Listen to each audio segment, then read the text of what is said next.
अपनी संप्रभुता और अपनी मजबूती को दिखाने के लिए एक सफल परमाणु परीक्षण किया, जिसके बाद भारत उन मजबूत परमाणु देशों की, उन मजबूत नामों की श्रेणी में आ गया जो नाम आज पूरा विश्व जानता है। लेकिन ईरान, ख़ामेनेई की वो कसम कि वो अपने देश को परमाणु यंत्रों से, परमाणु बम से लैस करके रहेंगे,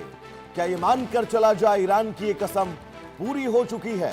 क्योंकि संवर्धित यूरेनियम,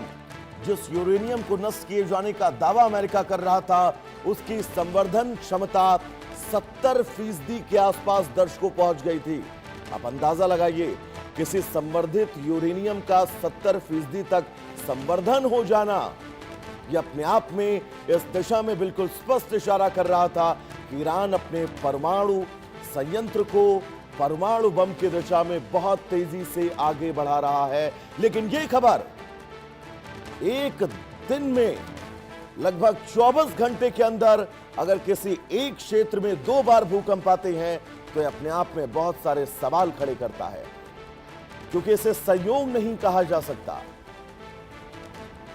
पश्चिमी ईरान का वो क्षेत्र जहां पर ईरान के परमाणु संयंत्र हैं, जहां से ईरान संवर्धित यूरेनियम के जरिए बिजली उत्पादन करता है, ऊर्जा उत्पादन करता है, उन क्षेत्रों में 2 भूकंपों का 1 से 1.5 दिन के अंदर आना, यह अपने आप में बहुत सारे संशयों को जन्म दे रहा है।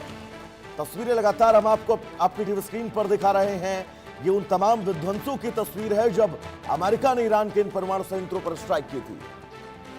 अजय जांडियाल हमारे साथ जुड़े हुए हैं तमाम जरूरी अपडेट्स के साथ। अजय,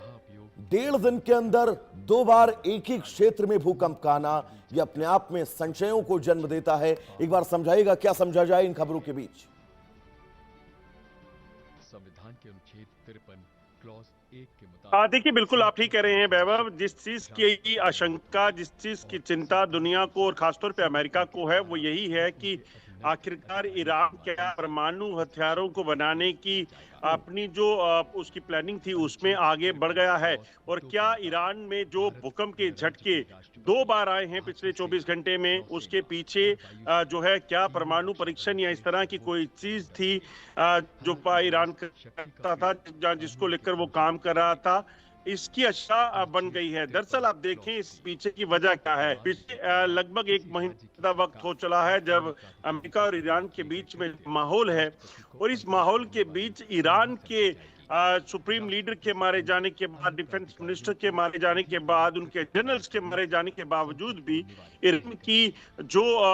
ताकत है या फिर ईरान की जो जंग लड़ने की क्षमता है, उसमें कोई कमी नहीं आई। उसके पीछे की वजह क्या थी? क्या ईरान ने जो अपने प्लानिंग को बना रखा था, या जो एक छुपे हुए वो हथियार जिनको अभी उसने एक्सपोज नहीं किया था, उसको लेकर ईरान की जो है ये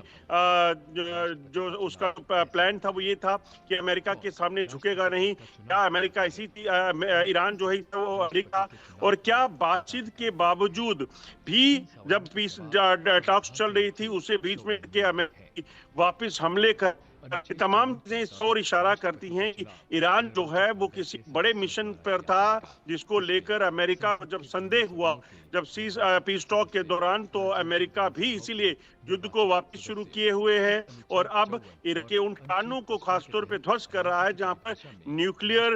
इनरिचमेंट का काम ईरान का। तो क्या ये भूकंप के झटके उसी चीज से जोड़कर जो है वो देखे जा रहे हैं? और अजय, हमसे और आपसे ज्यादा अमेरिका इन तमाम खबरों पर इस वक्त नजर रख रहा होगा, क्योंकि अमेरिका पश्चिमी एशिया में अपना दबदबा बनाना चाहता है, खाड़ी क्षेत्रों में दबदबा बनाना चाहता है। लेकिन अगर ईरान के पास परमाणु बम आ गया तो अमेरिका का वो ख्वाब कभी पूरा नहीं होगा। अजय,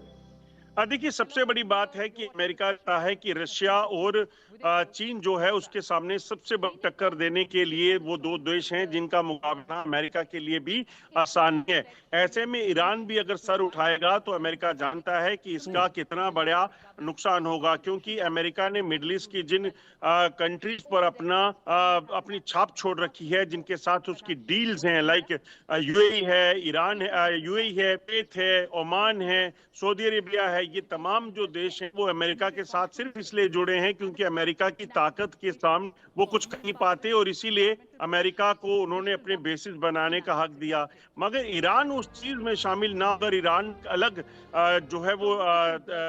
पकड़ा था जिसे लेकर वो लगातार काम कर रहा था, चाहे वो मिसाइल प्रोग्राम हो ईरान का या फिर न्यूक्लियर एनरिचमेंट का। ये एक ऐसी चीज थी जब जिसके अमेरिका आज तक दबा नहीं पाया और इसी के कारण जो है वो जंग का हालात बने। अब ये जो जंग चल रही है, इस जंग में एक महीने की जंग के बाद जब बातचीत भी शुरू हुई, उसे बीच में रोकने का मकसद सिर्फ क्योंकि अमेरिका कभी नहीं चाहेगा कि ईरान इतना ताकतवर बने और खासतौर पे परमाणु उसके पास आए। और अगर परमाणु हथियार ईरान के पास आ गए तो इसका मतलब साफ है कि ईरान अगर आज मिसाइल अटैक में उन कंट्रीज को नहीं बख्श जिन कंट्रीज में अमेरिका के बेसिस हैं, और अगर ईरान के पास परमाणु हथियार आ जाता है, लॉन्ग रेंज मिसाइल आ जाती है, तो फिर इस चीज का अमेरिका जानता है भली भांति कि ईरान जो है अगले बार जो है परमाणु हमले से भी पीछे नहीं हटेगा। यही एक बड़ी वजह है कि अमेरिका ईरान को कभी भी परमाणु हथियार नहीं बनाने देना चाहता। और अब इसी लगातार जो हमले हो रहे हैं परमाणु ठिकानों पर